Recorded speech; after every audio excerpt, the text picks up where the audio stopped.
Hello and welcome to episode 16 of the Talkin' Rangers podcast. Today is Thursday, January 18th. The New York Rangers head out west to face the Las Vegas Golden Knights tonight, and then they'll play the Kings and then the Ducks and then the San Jose Sharks before coming back home 1 week later on Friday to face the Knights at home on Friday at MSG. We got a lot to get into today, recapping this past week, breaking down all angles of this team. As always, joining me, Joe. How's it going, man? It's good. It kind of sucks with the 10 o'clock games, but, we get them over with. So that's like the only bright spot. Yeah. The Canada trips and the West Coast trips are the worst 4 or 5 game stretches of the season. Luckily, the Canada trip we got out of the way like 2 weeks in.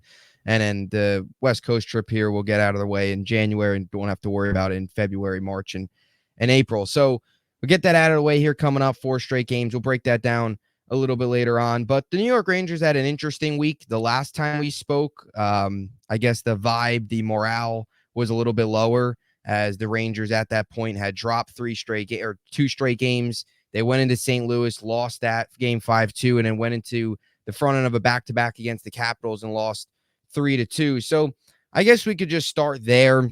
And we'll have a couple other things as well to discuss.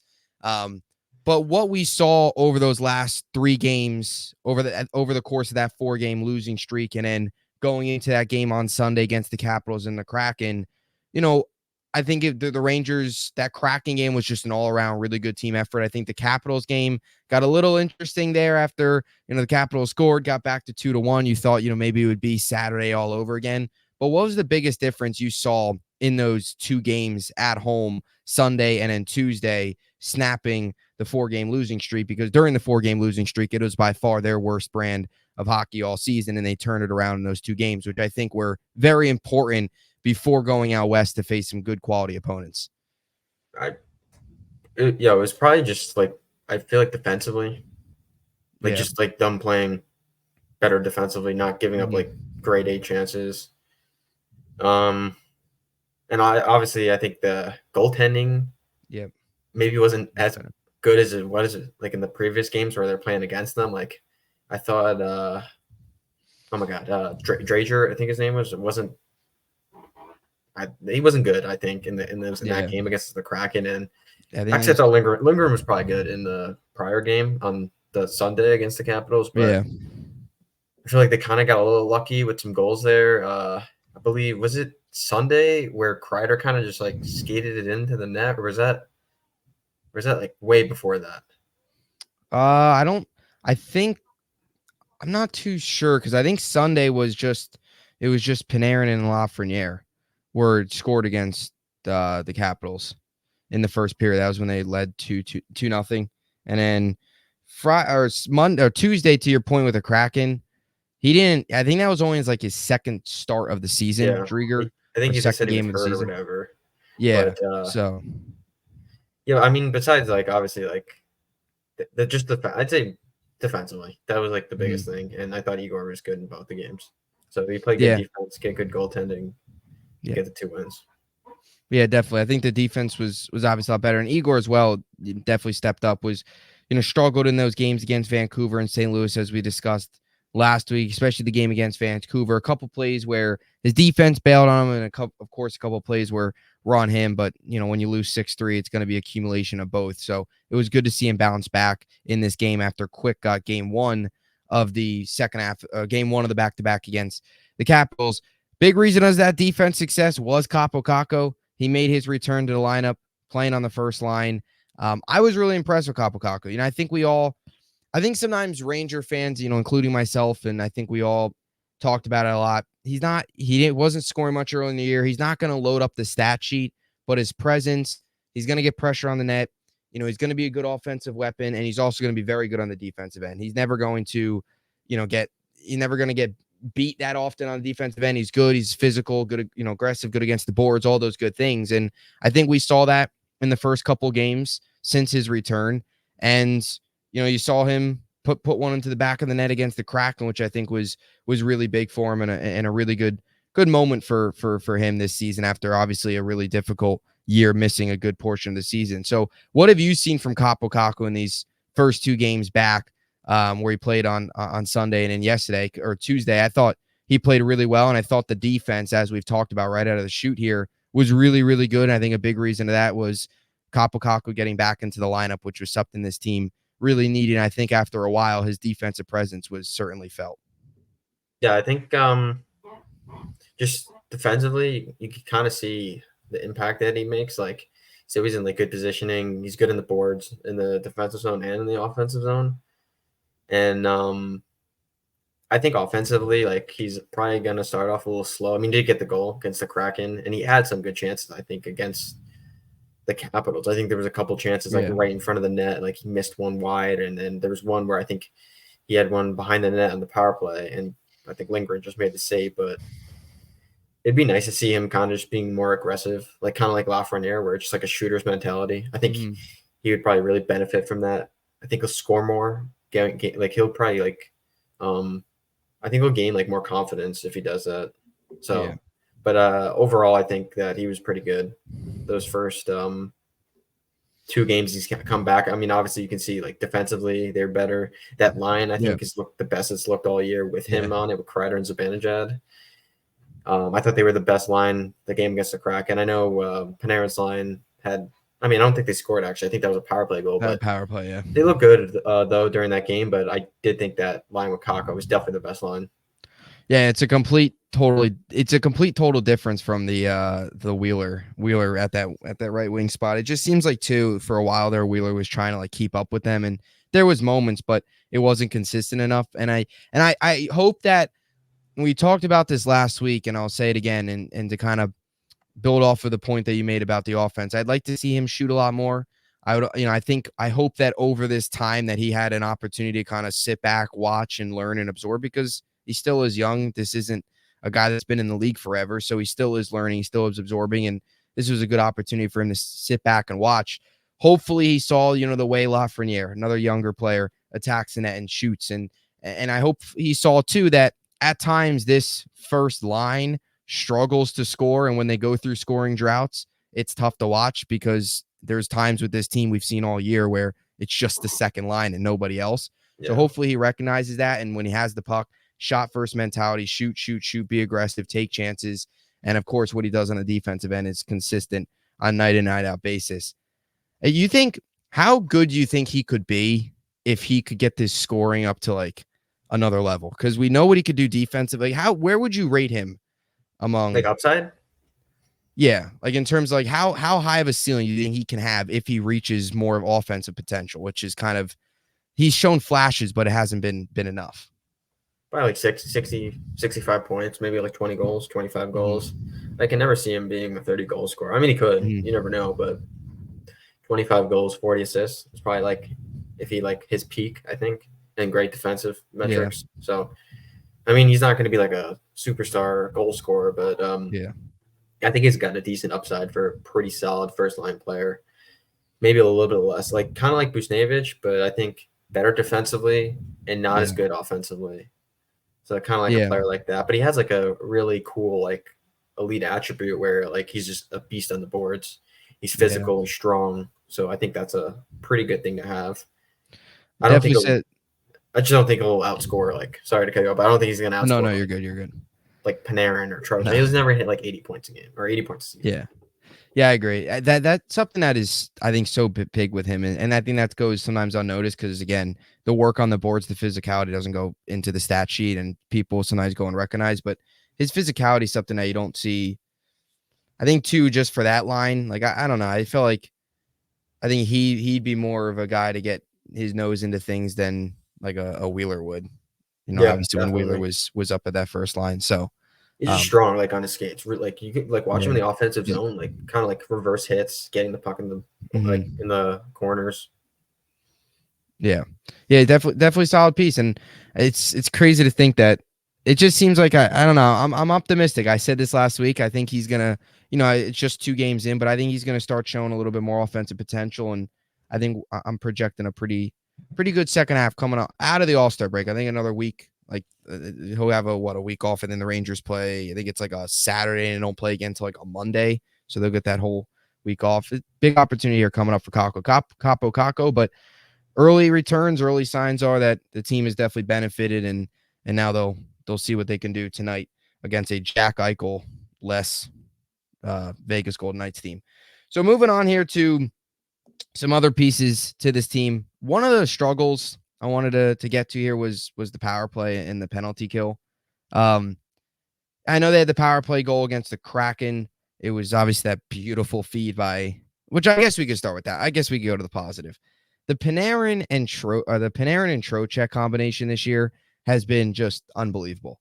Panarin this season has 27 goals, 33 assists, 60 points, which he ranks tied for fourth in the NFL or NHL in points. I think he's tied for fourth in goals, and obviously leads the team in both points, goals, and assists. And you look at Trocheck, 14 goals, 29 assists. They both have combined for 103 points this season. What have you been your impression for Trocheck and Panarin, and that sweet goal, that sweet power play goal on Tuesday was awesome. But these two guys, they've just been so good. They're so dominant. Ron, here a hot take here. I think best combo all of his teammates, one of the, I think, but Panarin wise, all of his, I think this is the best duo he's ever been with. I think it's better than Kane, better than whoever he was with the Blue Jackets. I think that just they always know where each other, like the set plays. Like, you remember that goal they scored off the faceoff, where he won the faceoff, hit Panarin, and then score. Like, they just know where each other are. Like, they know where each of them are all the time. It's been an unbelievable duo, and you could argue it as the best two guys on the same line in the NHL, but it's been insane. And I guess if you look at any bright spot of like Hedl going down, obviously you want Hedl in the lineup, but once he kind of went to, not saying that Panarin's still playing really good prior to that injury, but I think his game took another like level just because I think he's got the puck more, I think, because Trocheck wins the faceoffs more. So I think he's got more possession, but they've been unbelievable. Yeah, Tuesday was crazy with the faceoff wins. I think the Rangers they won the faceoffs, like I think 67.4 clip. They were winning over the Kraken. They were dominating on faceoffs, but that's something. Trocheck is so good, and you see them at practice every single day working on faceoffs. And you've seen, like you mentioned, some of those wins where they win the faceoff and then they score right away, and they just know where each other at. That power play goal was beautiful, and to Panarin as well. I think. Earlier today, I saw a clip on Twitter going back to just 2 years ago when they played the Penguins in the first round, and obviously they won that series, and Panarin did have the game-winning goal, but he didn't have the best series. You look back at some of those clips, like even you just go back to last year from some of the clips of Panarin, and the shots that he was passing up that he isn't passing up this year is crazy. Like there were so many times last year where he'd pass up an open net, an open opportunity. And this year, that's just not the case. He's got that shot first mentality. That's a lot of credit to the coaching staff, and you're starting to really see what he can do. But they're both lead the team in points with 60. Obviously, Panarin, and behind him is Trocheck with 43. They're so good. They're so dominant. And it seems like Hedl going down was obviously unfortunate, and it does seem like he might be coming back. But it seems like it was also a little bit of a blessing in disguise because it created this combo that has been so good. To Hedl, I want to get to him here as well for a second because it popped up on the conversation. You think he returns this year? We saw some positive that it looks like he's skating back home. And, when he went back home, it seemed like Lavalette seemed not as concerned as maybe some fans felt when we heard the news, that it's more of a reset, more of him trying something different, going home, being around family rather than here trying to rehab and get back. You think he's coming back? It's tough. I mean, I don't know. It's like 50-50. I think if he does come back, I'm hoping it would be sometime in March. Like maybe even February. I don't know. It's still, still hasn't even returned. Still hasn't been skating with the team. So you figure like whenever he comes back, probably still be a couple weeks when he's fully ready to go. So I'd probably say March. I think he will, but it'll be close. I think because he's just missed so much time that, you kind of hope that he gets back. I mean, because he's skating, so that's like a good sign. Yeah, I think best case scenario would probably be like late February, March-ish, because then he'll have time to knock off some of the rust, get some more in-game action, and then obviously be able to be ready to go for the playoffs, as opposed to returning like late March, early April, and having a week or two to go, and then boom, playoffs is there. So I think that'd be good for him. But it's funny how, I don't know, all this time I still felt like all this time that Hedo would come back at some point. I didn't expect Kako to come back before him, but here we are. He ended up coming back. But that'd be big for this team. I think if Hedo comes back, the only thing is that they're kind of in a bad position cap wise. I feel like for like the deadline, because if you're still in like LTIR, and you go get someone, then they're not going to have enough cap space to activate him. So it's kind of, it might be tough. What the deadline is? What, March 8th? Yeah, I think it is. So that's like, do you think he's back before then? That's what I'm saying. Like, I mean, like they're kind of in a tough position to go and get like someone worth like $5, $6, $7 million. Because even then, like, okay, it's probably only worth say you get someone that's like $5 million, contract's probably around 2.5 at that point. Yeah. I don't even know if they'll have 2.5 million at the deadline if he's on LTIR still. So it's like a tough situation. They could pull lightning though. He comes back for the playoffs. Maybe. You never know. I don't know. I'd like him back though a little bit before then, right? Would you? Because I think it's, I don't know, just to throw a guy in that's dealt with concussions, that just came back from being home, just to throw him in the at least playoffs. I don't know. I mean, he's got skating, can be like full contact. I feel like it's not like something where he's gonna. He's cold and just going out there. You can't really test that. You know what I mean? Like, say like, what do you mean? You tear your ACL, right? Yeah. And you're skating on that game wise. I feel like that's kind of going on and testing. I feel like a concussion, you're either 100% or you're not. Maybe just game speed, but like, I feel like it's easier to come back from like recovering full from a concussion. I feel like is easier to go back out and play than recovering full from from like even like a Kako's broken injury. bone or something. Yeah, but like I guess the only thing could be concerning is maybe he's like more tentative to like take hits. Maybe. Yeah, I think it's just the game speed, just the playoffs. Like, it's more physical. If he just gets thrown back out there after missing a ton of time of concussion, it could be in the back of his mind a little bit. But I don't know. I mean, if it benefit, I mean, it could benefit them. And like you said, go and do what Tampa did. But I don't know. It would benefit. I mean, it would help if he's back, because then the Rangers, their trade deadline needs would be a little bit adjusted. Yeah. Also, like, not just like the salary, but like position wise. Like, if you don't know he's going to come back, you got to go get a center. Yeah. If he is coming back, then you go get a winger. So a lot of things kind of ride on his availability. Mm-hmm. It definitely seems though, like it seems like he legitimately, I think it seemed like maybe when he went back home, it was like his season was over. I feel actually more optimistic now than I did probably when he was still here, because you didn't really get you weren't like, there was no updates on him. He kind of just was away from the team. Now at least you obviously, got the information that he was skating and stuff, which is positive. I think it's good that he probably went back home for him to kind of adjust and do what he needs to do, and then come back with a fresh mind and ultimately healthy, that's the most important aspect of this all. But be a huge boost for this team for sure. So I want to move on here to the power play for a second. It's been struggling a little bit. The penalty kill as well. Both the Kraken's goals were on the penalty kill, or when the Rangers were on the PK, they were power play goals. The Rangers special teams this year has been so good all year. Right now it's struggling a little bit. I think the power play feels like they're just not getting a ton of pressure on net as they usually do. I feel it's a lot of some passing, and teams are just playing good. They're just good on the PK, it seems, right now. Some of it could be too hot goaltender, because the Rangers have ran into a couple of them recently. Are you at all concerned with the special teams, or do you just feel it's a rut? Like, I don't know. I'm not that concerned, but you would like to see them. I mean, again, they had the power play goal on Tuesday, so hopefully that's the start of it. But I think some of it might just be it's a rut. You're not going to be the top of the league in power play, top of the league in penalty kill the entire season. Yeah, I think maybe it's just a combination of them going through like a little bit of a rough patch, and then on top of that, just sometimes you get unlucky, and like I feel like when you're not doing well, everything kind of starts snowballing. But I think they're still second in power play. Yeah, even with the power play struggling, and then penalty kill, I think I saw they were 9th now, which is still top 10. I mean, if you want to win the playoffs, it's important probably to have top 10 special team units, and I think regardless of where they finished in like the percentages at the end of the regular season, I have a lot of confidence in both the units and obviously Sturkin. So, I mean, you're going to go through rough patches.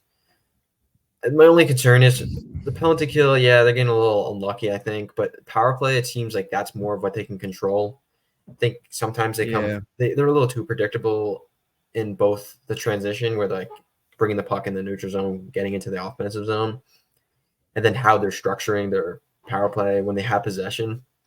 Seems like they kind of went away from the Kreider tips, which I think they don't really have anything going right now. It feels like no tips. You don't really see Zibanejad scoring those one-timers. Some of the goals are just like broken plays and like Trocheck will bury something or like a Panarin shot. You don't really see like their setup plays aren't working. Yeah, and they're getting that, and I think teams are just they're clearing the zone so much more. Like the Rangers, they're not getting consistent ozone pressure. Yeah, on the power play, it seems like a lot of it's like don't shoot either. Yeah, that's true.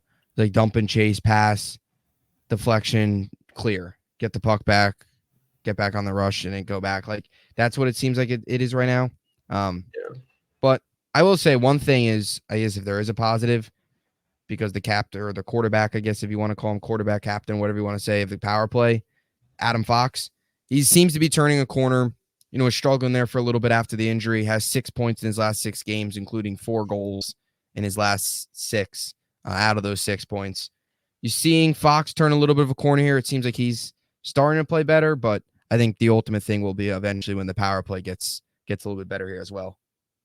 Yeah, I think like not like a power play merchant, but does get a lot of points on the power play. And when the power play is struggling, his point total you can see kind of dip. Yeah. But he's scoring goal. Like you mentioned, he's got like 3 or 4 goals in the last couple of games or whatever, which is nice to see him wearing a Fox jersey. Actually, nice. But I think overall his game is getting better, just confidence wise. Maybe the knee is more confident just with his knee and his ability to skate and just like the strength wise in that knee. Because I think it takes.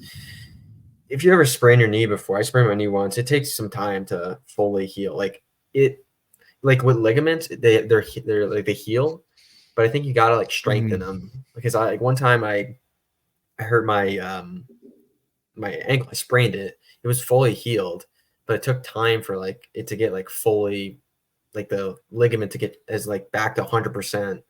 Where like it wasn't like sore at all. I feel like there's maybe after games he's probably pretty sore with that knee, but as the season gets progresses and he gets more playing time, plays in more games, probably will get stronger. He'll feel more confident, but you can definitely see his game getting better, 100%. And that's like a huge thing for the team because he's arguably the best player on the team and probably top 3 defensemen when he's fully healthy and going. So it's an important player to have for the Rangers to get going and make a deep run and play well.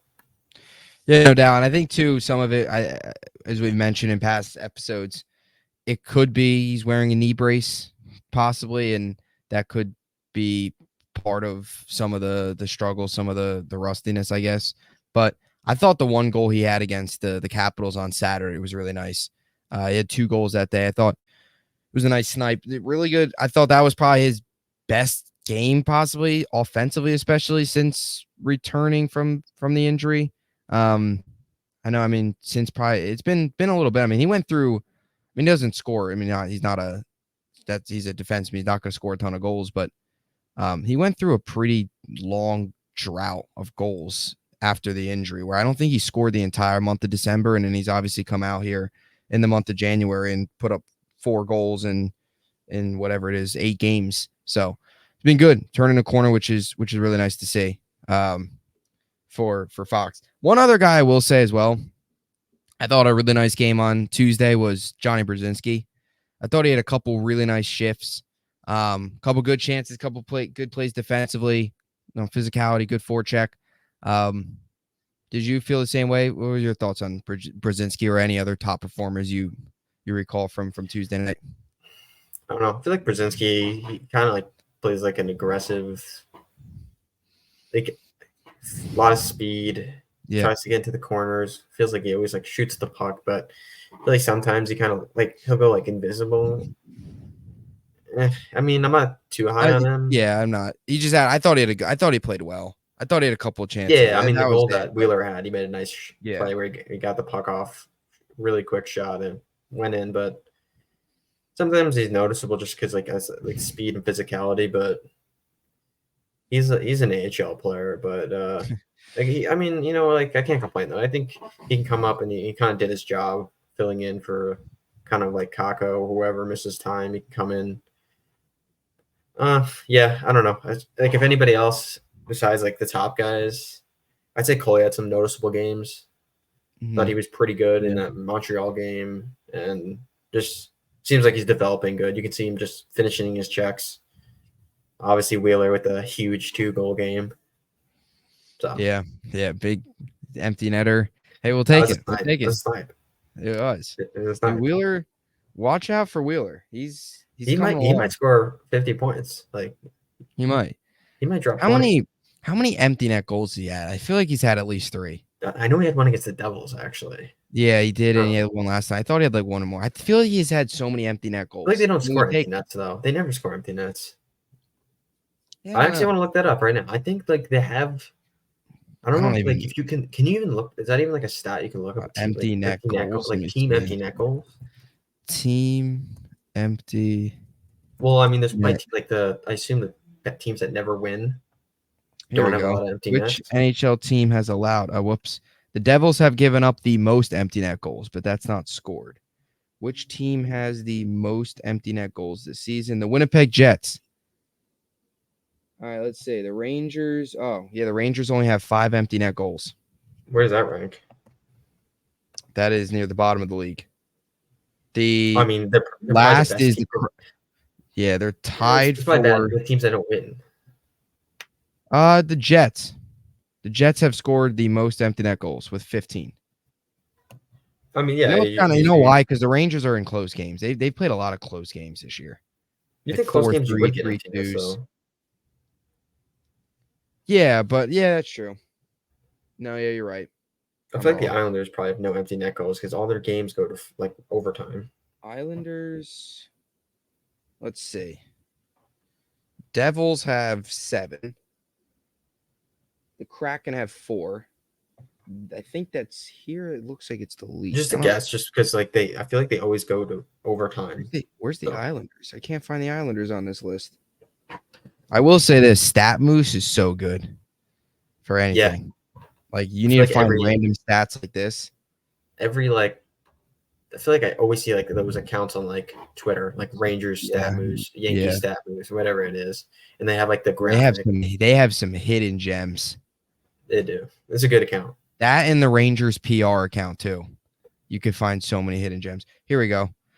Kyle Connor, Sidney Crosby, and I mess this guy's name up every time I've got him on my fantasy team. Brock Bowser are tied. They got Besser. It's Besser. Come on, he's American.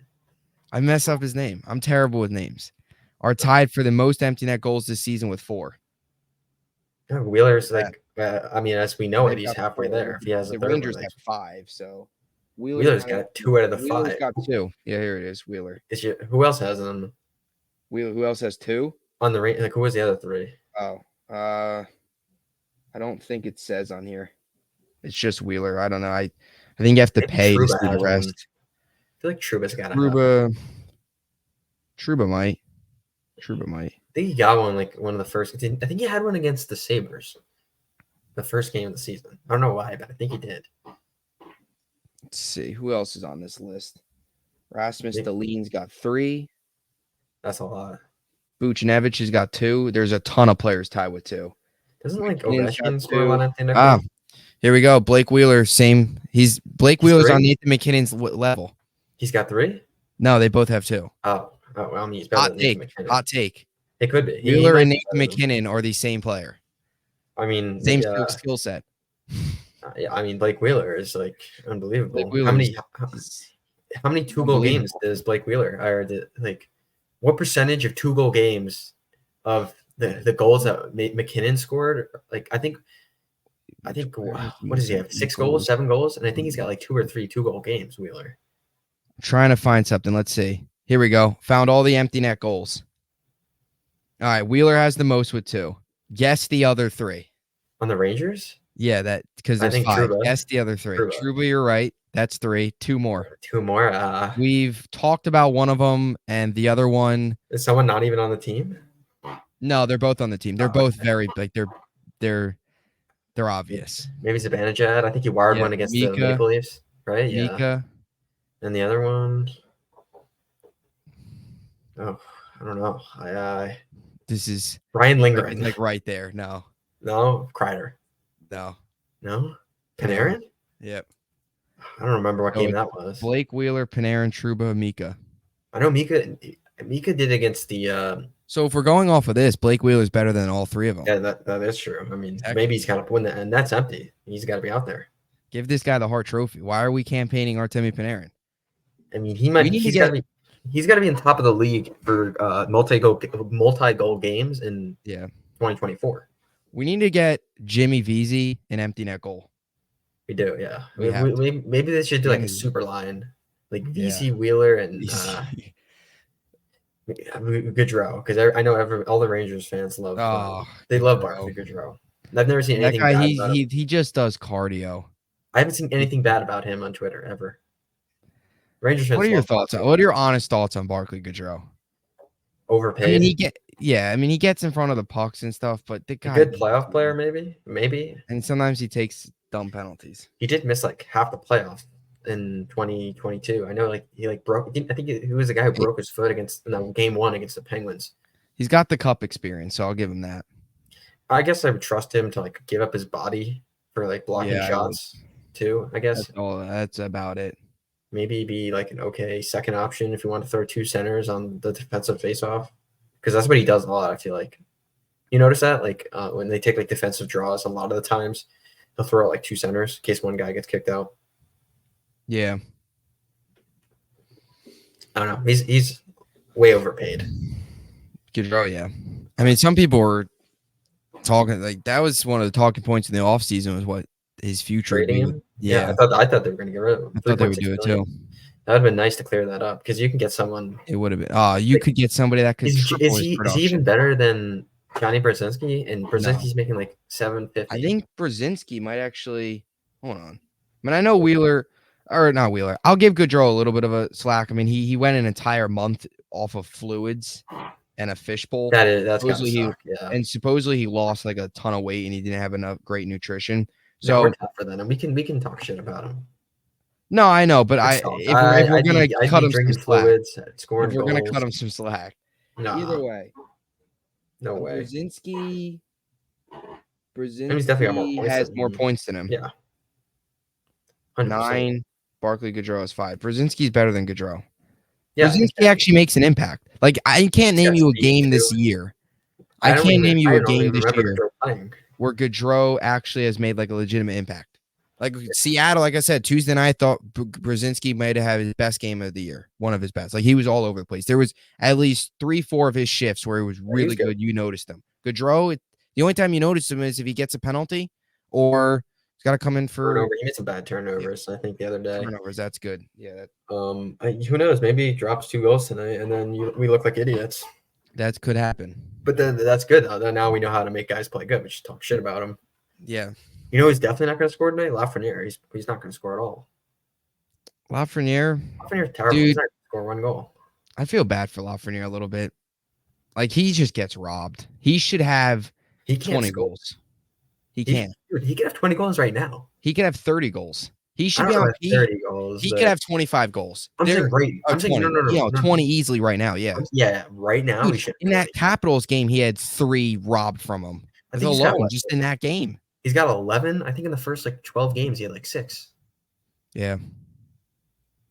He's getting pucks on net. He's just not finishing. It's just unfortunate. And then I feel like every time he makes a good play, whoever it is, like it's funny because it's like the when they pass it to each other, and then like when Lafreniere hits one of them. Yeah. Or that Canadian game. Like he had the 2 chances back to back. And in overtime. Yeah. Yeah.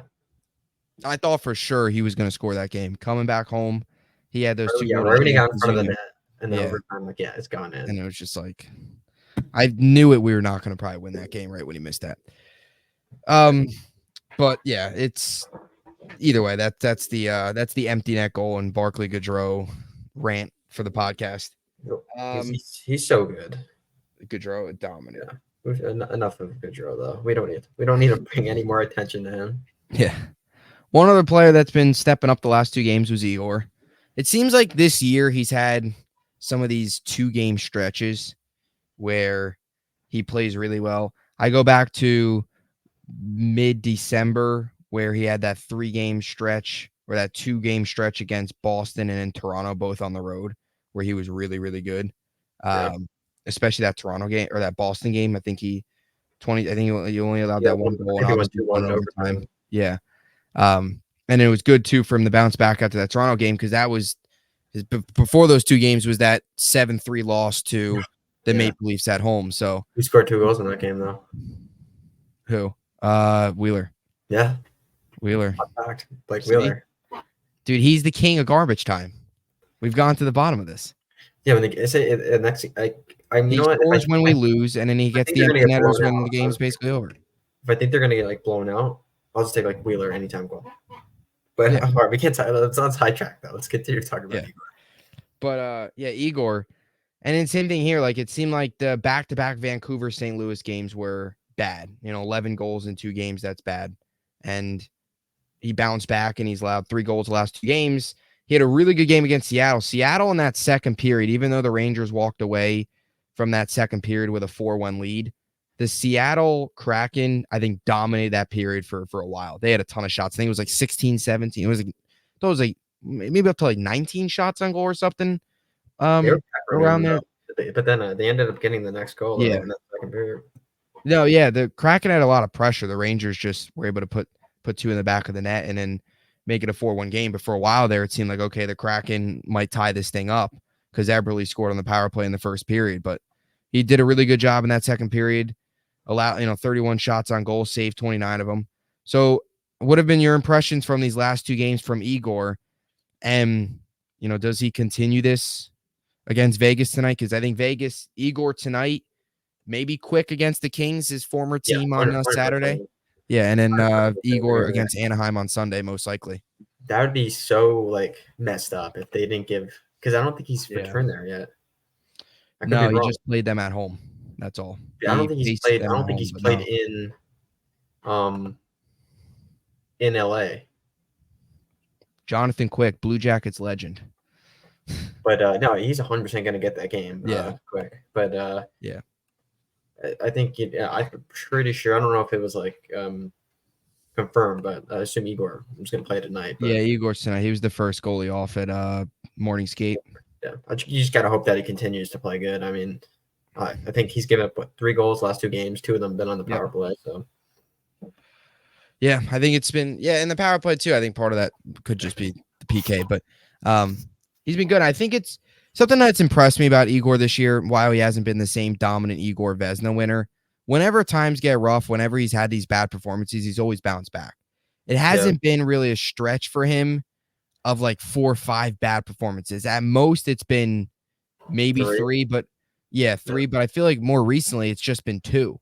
You go back to mid-December after that Maple Leafs game, that was rock bottom. Bounced back, had 2 really good performances. This time, it was the Canucks and the Blues back, those 2 games, and then bounced back against the Capitals and the Kraken. So, I think that's been good. He hasn't had, while it hasn't been the same dominant season, he hasn't had that one really bad month or that stretch of 2 weeks of 5 games or whatever where he's just terrible. So you got to give him credit for that. He's been able to bounce back pretty fast, and he's gotten some, the critics have been talking a little bit this year, I think, and especially when you see Quick go out there and do what he's done this season. And then, Igor at times was, there was a part of this year where Quick was outplaying Igor, but I like, how would you assess them to if you had to give them a grade? Anything B right plus? Now? B, both of them together, the goal, Louis Domingue, I guess. Just their overall play, a B plus. Yeah, probably B plus. I'd probably give Quick. I was gonna say A plus for Quick, but I feel like he's lost his last couple of games. I'd still say an A. And then I'd say for B. Yeah, I didn't think Quick played that bad against the Capitals. I think he's lost 3 in a row though. Yeah, Yeah, I think it might actually be 4 because I think that Edmonton game he started too. They lost that, and then they lost the Montreal game and then that Florida game, and then the Capitals, right? Because wasn't the last game he won? It was like that Anaheim game. Because wasn't that after? Wow, wasn't that the day after Igor struggled against? Yeah, Toronto. That was his last win. That is why. Yeah, his last win was that Anaheim. Was that the game? That was the game right before the Bruins game, right? That they went right before the Bruins. Because I remember we talked about it. They gave Igor the Bruins, and I think that was smart because he couldn't play down to them. Yeah, and was on the road. So it's been a month. That's been a great point. Or is this one? Yeah, I mean, like really for a backup goaltender, yeah. I mean, he was what 9-0-1 in his first 10 or something like that. Yeah, I think so. And during this losing streak, he had that crazy quick save or kick save against the Panthers. Yeah, Panthers. That was crazy, and I felt like he was trying to do it again. It was a couple against the Canadians. He came out of the net. Yeah, it's like that only is gonna happen once. Don't try that again. Yeah, that's a once in a season, not once in a lifetime. You can do that one time. And I think Louis Domingue, he deserves an A+. We got to give Louis Domingue an A+. I mean, the guy went out there against the Wild, shut him down. I think it was 4-1 that game was. Yeah. Dominant. Louis Domingue, Rangers legend, put him up in the rafters.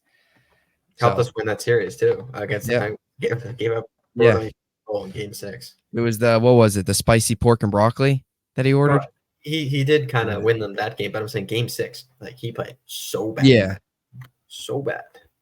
Yeah, they blew it, and then Panarin put the nail in the coffin. Yeah. Game-winning goal. By the way, I guess we can close out with this. So the match. I'm shocked by the Metro standings. I really am. I did not expect the Flyers to be this good for this long. Are the Flyers legit? They might make the playoffs, dude. They might. Devils are. Devils, dude. Lindy, rough. Why he take? I mean, what is he doing? It's been a rough season. Very rough. That was bad. I understand Devils fans' pain though, but he should not be. They talked their shit after winning one series, and looks like they're not going to make the playoffs. So, yeah. Dude, Travis Konecny's having a really good year, really good season. I think Owen Tippett's been good too. Yeah, Tippett be good as well. They've had a couple really good pieces on that team. Did you hear what happened? Like that story where they're all young, right? They're all pretty young too. I think Atkinson's pretty young as well, or is he? Did you hear what happened with Cutter Gauthier? Yeah, the trade. That was crazy. He wouldn't even meet with them, and he was blocking their calls or whatever. Yeah, that's insane. And they got a good player out of it. I think 16 goals. Drysdale's been good for them. Yeah, I'll give credit to Tortorella, and they're turning that thing around. Maybe preview a first round matchup. You think? Dude, I would love that because I would go to Philly for a game. What ticket wouldn't be $400 for nosebleeds? I'm rooting for that. I want a Flyers ring. It's way out, but I want a Flyers Rangers first round playoff matchup so I can go to the game on the road. I'm most confident in out of the teams lurking in the playoff. Most confident first round matchup? Flyers.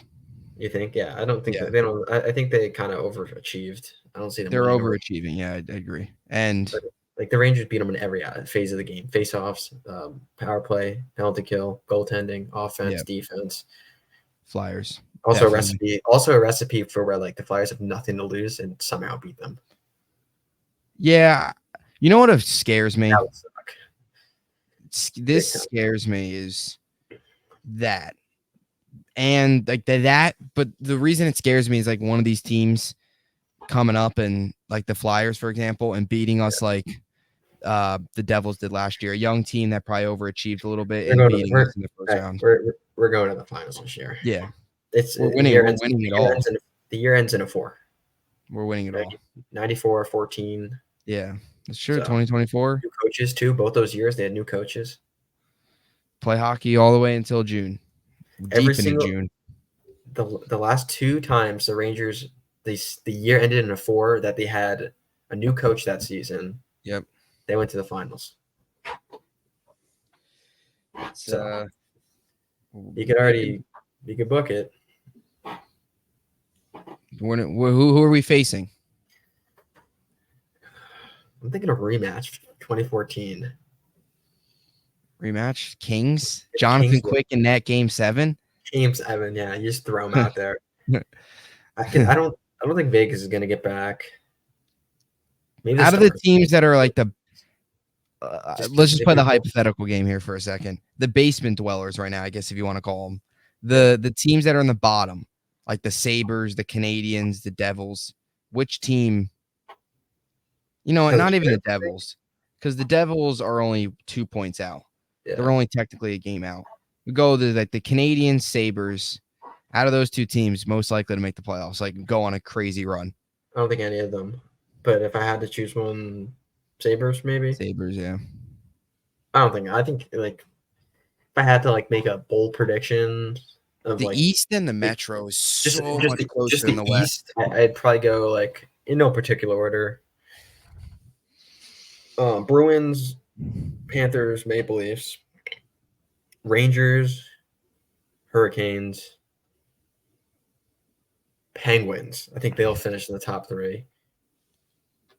Flyers, Lightning. So then Penguins jump the Hurricanes? No. I think the Hurricanes will finish second. Oh, sorry. So you're saying the Flyers drop out? Yeah, I think the Flyers will. Did they get the wild card? Yeah, wild card. I think Lightning and Flyers. Flyers. We play the Lightning and the Flyers. I don't want to play the Lightning. So what about Toronto? Yeah, I think they finished third. Finished third. Panthers and then Bruins win. So then Detroit, you're saying the Red Wings are out. Yeah, Detroit Devils probably won't make it. Detroit, no. Capitals, no. They can't score. Would this be smart or stupid? Or you just like play who you got to play? Doesn't matter. Last game of the season, you lose, you play the Flyers. You win, you play the Lightning. Are you trying to lose that game on purpose? Or does that kind of look stupid? Like, what if you? I'll be honest. Igor plays well against the Lightning. He does because he has got like a chip on his shoulder. And then Mika in Florida. That's what I was saying. Yeah, you know what? Yeah, let's go with the Lightning. Even though we lost, go for the Lightning. Even though I won't be able to go to the game. You go to the Lightning. Easy. We're bound to be. But we gotta lose. We gotta lose game 1 though. Can't go up 2-0. No, we gotta lose both games, and then go on a run, win 4 straight. We could split. We don't have to. Or we could just do what we did against Pittsburgh and go down 3-1 and make it hard for ourselves. Yeah, I mean, going up 2-0, I get nervous now. 2-goal lead, it's the worst lead in hockey. Two series lead is the worst lead in hockey. Well, the last 2 series we lost. We were up 2-0. Yeah. Brutal. Yep. And then we're up 2-0 in the Lightning game. It seems like this team though in general plays better behind. Yeah, I think they get too complacent. Yeah, they get complacent. Even like games where they're like they have a lead, it seems like they always make it closer than it should be. Yeah. Yep. They never blow anybody out. I guess they kind of blew out the Kraken, but yeah, but even then, like the Kraken came out in that second period and they were down 2-1 and they made it interesting early on. And I even go back to that Capitals game fresh out of the Christmas break. I think the Rangers won that game 4-1, 5-1 or something like that. Yeah. But there was a good chunk. The Capitals scored, and then the Rangers took a power play like 10 seconds later, and they were on the power play. So it was like within a minute, they already scored a goal, and they were on the power play. So sometimes the Rangers, they'll do that. Like they'll get up 2-1, 1-0, and then or 2-0. Team scores, and all of a sudden they get consistent pressure. Or they come out of the intermission, and a team's got 5 minutes of straight just pressure, and they can't do anything. So it does seem like they get complacent at times, but. Any other closing thoughts before we wrap up? No, I guess late games coming up. So yep. What's the record prediction? I say 3 or 4 games. 4. They got 4. The Vegas, LA, Anaheim, San Jose. I'm gonna go 3-1. 4-0. 4-0. They sweep it. I like that. I like that optimism. Gotta stay confident. I don't think they win tonight. I'm going to say they will beat LA, beat Anaheim, beat San Jose. Actually, they do nothing worse than 3 wins, but I think they should win because Anaheim and San Jose should be wins. Even though Anaheim's on the second half of back-to-back, you should win that. You split the back-to-back, and you beat San Jose and you beat Vegas, or you just win all 4 and you go on a 6 straight win streak. That's what they got to do. Ideally, that 4-game losing streak is the longest losing streak of the season. Actually, I changed my prediction. 3-0-1. Ooh, where are they losing in overtime to? I don't know. Maybe I'll maybe say LA. LA. You know what though? I I could think see them losing in overtime to Vegas. Crick's I got to could win just see that it. I game. don't. Maybe tonight they lose in I overtime. could just see them losing tonight, even though they're without Eichel.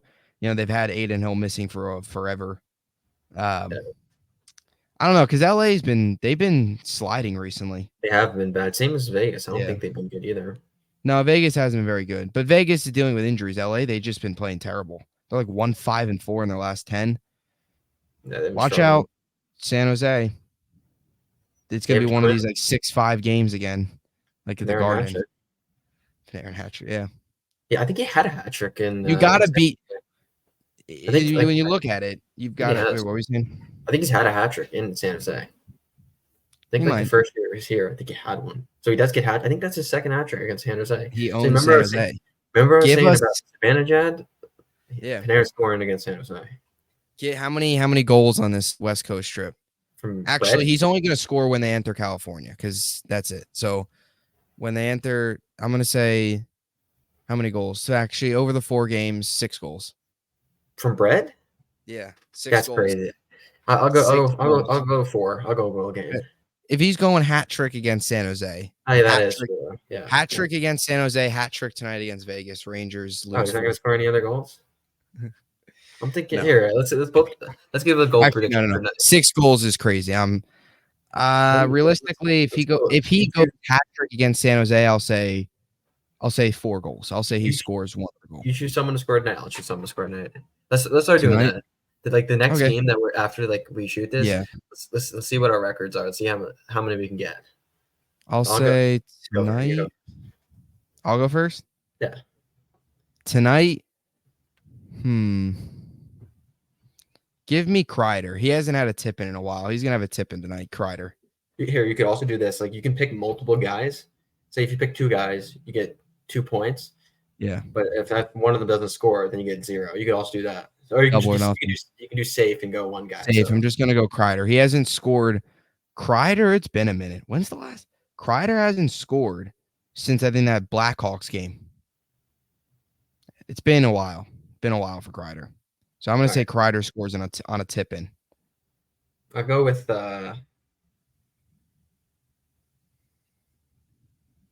Will Cooley. Will Cooley's. I was gonna go Cooley. Will Cooley's playing money in, I think. I was gonna go Cooley and then I didn't. So I'm gonna regret that if he scores. Yeah. But I'm gonna be happy. So Kreider and Cooley. Yeah. And then that's it. That's the pod. Hopefully we're right. Let's do that for like the rest of the season and see how many we can get. Yeah. Will Cooley, Chris Kreider, if they both score, we each get a point. We're each on the hat trick for Panarin in San Jose. So can you say that? So that'd be like 3 points, I guess. Like if you say that'd be 3 points. I think Panarin's gonna score 3. All right. Yeah. If you predict 2 hat tricks in the same game, go Panarin hat trick, Mika hat trick, 6 goals. That's double 6 points.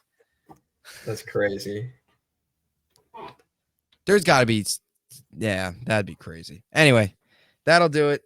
We'll see you in the next one. Please like and subscribe, and thanks for watching.